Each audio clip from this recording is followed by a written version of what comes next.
Joining me now is John Brennan, the former CIA director, of course, for President Obama. John, let's talk about the fist bump or the optics of the trip, but the substance of the trip also.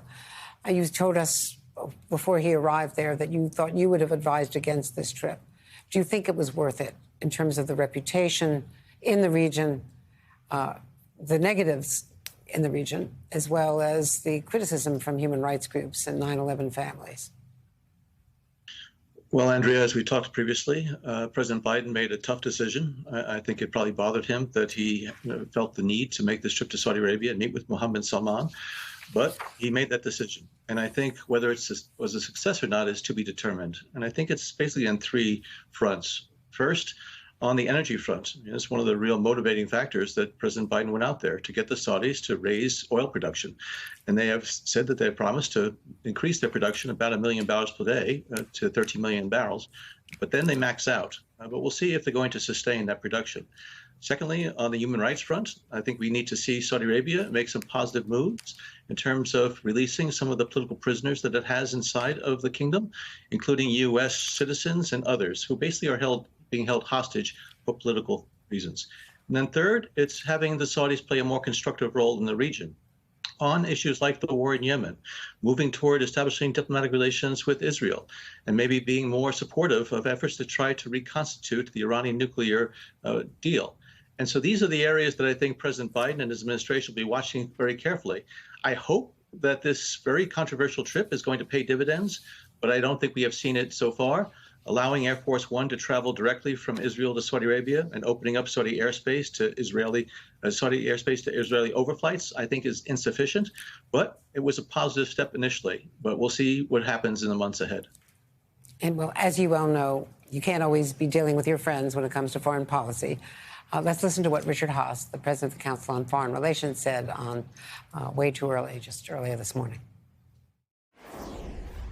All the time, you've got to deal with bad guys. Xi Jinping in China, Vladimir Putin in Russia, Kim Jong-un in North Korea, MBS in Saudi Arabia. You can't choose the people you deal with. You got to play the cards you're dealt. And Saudi Arabia matters, and the administration simply doesn't have the luxury of ignoring the guy who quite possibly will run this country for half a century. I mean, you could argue that doing something about Iran, pushing back against a growing nuclear threat and a present missile threat from Iran is almost enough, especially if it's coupled with a better Saudi-Israeli relationship. Yes, for better or worse, the Saudis play a very, very important role in the region and also globally. And the more that the Saudis can see some of the practical benefits of cooperating with the United States on these regional issues and other things, I think we're all going to be better off. And I certainly agree with Richard. You cannot choose the foreign leaders you're going to have to deal with, especially if they're going to be in leadership positions in countries that you have to have interactions with.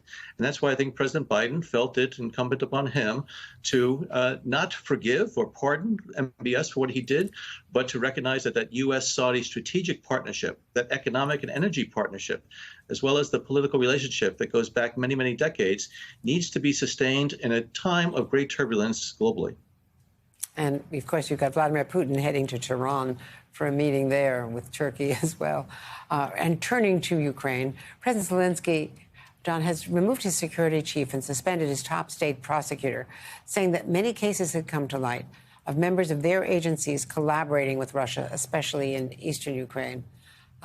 How concerning is this during wartime? I think it's very concerning since there's an active war going on. I'm sure that Ukraine is the #1 intelligence target right now for the Russian intelligence services. And I'm sure they've been recruiting and suborning Ukrainian officials. And so I think it's very appropriate that President Zelensky, if he thinks that there's a widespread treasonous activity on the part of officials, he needs to take the right action. After the fall of President Yanukovych in 2014, the Ukrainians took many years to be able to comb out from their intelligence, security, and law enforcement services those Russian infiltrators who had been put there by Moscow during the puppet regime that was in place in Kyiv.